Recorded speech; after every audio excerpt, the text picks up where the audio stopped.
So yan, na nilipat na natin sa hatcher now yung iba kasi ika-18 days na nila. Pero sa incubator na ito, minsan pagka 20 days nila may mapipisa na. Okay,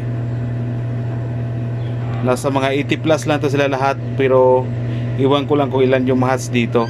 So dito na nilipat natin sa hatcher, may nakaabang na po dito ng mga buyer na Zampin at saka Basilan. Yung sa baba Zampin, yung sa taas naman yun yung mga Basilan. Okay, para yung mga sisiw dito matanda natin Basilan, dito lahat Zampin. Kung may buyer, di madali na lang. Dito i-separate natin itong Zampin, separate yung Basilan. Kasi yung mga itlog nila may markings tayo nilalagay. Okay, so hintay tayo ng mga 3 days. May panibago na tayong mga sisiw nito, Basilan at saka Zampin.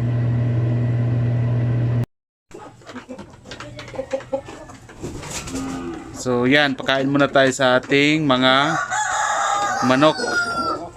So dito maintain pa rin natin yung pagka-pure na mga Zampin. Yun lang.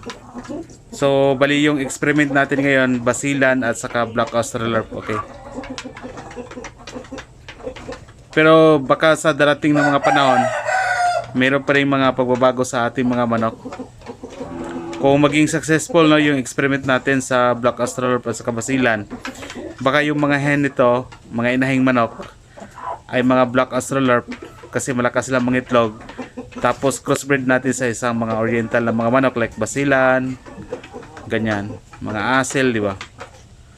Okay, so dito nakita nyo naman siguro kasi halos naman araw-araw natin ina-upload ito, itong sa Black Australorp natin dito. So if hindi ito maging maganda tingnan, yung ganitong crossbreeding, ayan malaki yung Black Australorp natin. Iwan ko lang kung ano yung timbang nito. Papalitan natin ito ng yung babae naman Black Australorp, yung lalaki is Basilan. Okay, so ngayon yung mga itlog nito na nakolekta natin ngayong araw, ano yon, kumbaga nilagyan natin ng markings to para malaman natin kung ano yung mga lahi nila. Tapos ngayong araw nagload tayo sa ating nilipat na natin sa ating hatcher mga pure Basilan, pure Zampin yan. Wala pa yung ganitong klase ng mga manok. Okay. So abang-abangan lang natin yung mga ginagawa natin sa ating manukan. So after mga 3 days nito, may mga panibagong sisiw tayo. At meron na rin nakaabang na buyer doon sa ating iba na mga manok. So yun nga sabi ko sa inyo, proven na yung ating Basilan at saka Zampin na every month sigurado na kikita tayo nito kasi marami yung gusto mag-alaga ng Basilan at saka Zampin dahil kaunti lang po yung nag-alaga ngayon. Hindi pareho sa iba na mga heritage na manok na halos marami na. Okay. Yan So yan. So ngayon i-arrange natin itong mga manok na ito. Yung Zampin lang yung nandito. Yung roster natin ay pinalitan natin kasi para makapagpahinga naman yung isang roster, at ito naman yung ginagamit natin na roster dito. Isa lang yung nilagay ko dito kasi nga mag-away-away sila kung 2-3 sila nandito. Yan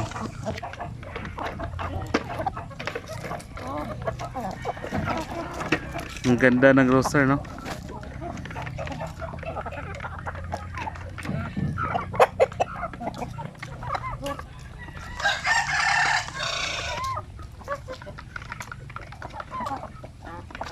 So advantage kung nagbibenta ka ng mga manok, gumagamit ka ng mga incubator, chiller, ganyan. Madali na lang, hindi masayang ang mga itlog dito. Hindi rin sayang yung panahon. Kaya malaking tulong yung mayroon tayong incubator at saka chiller sa ating manukan.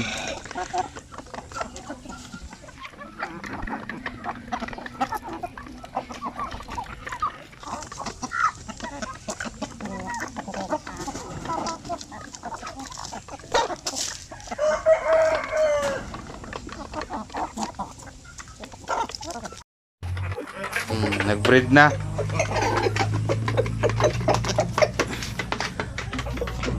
So yun nga no, balik natin siguro yung isa dito. 10 kasi ito sila lahat na mga inahin yung tinitesting lang natin. Kung halimbawa no, hindi naman natin siya mabenta na mga sisiw, o kung paglaki ng mga sisiw sa lahi nito hindi man maganda, pwede naman natin ibenta ng per kilo niyan. Kasi meron kami mga kapitbahay dito, ano, may bumili pa rin ng 250 per kilo. Pero yung target market namin is mga sisiw yung target market namin.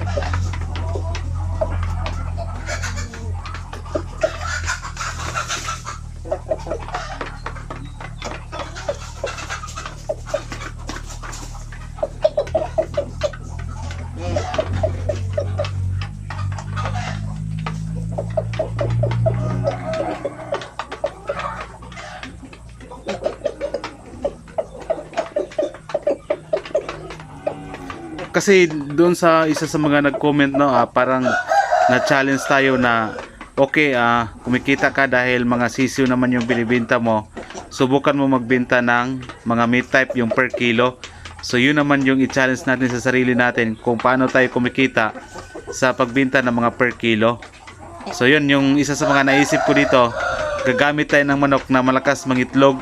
I-cross natin sa manok na malakas ang resistensya katulad ng mga basilan.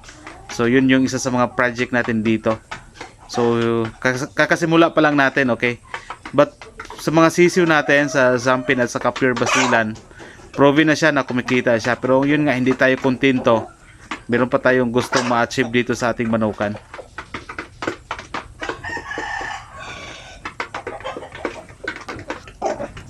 Yan.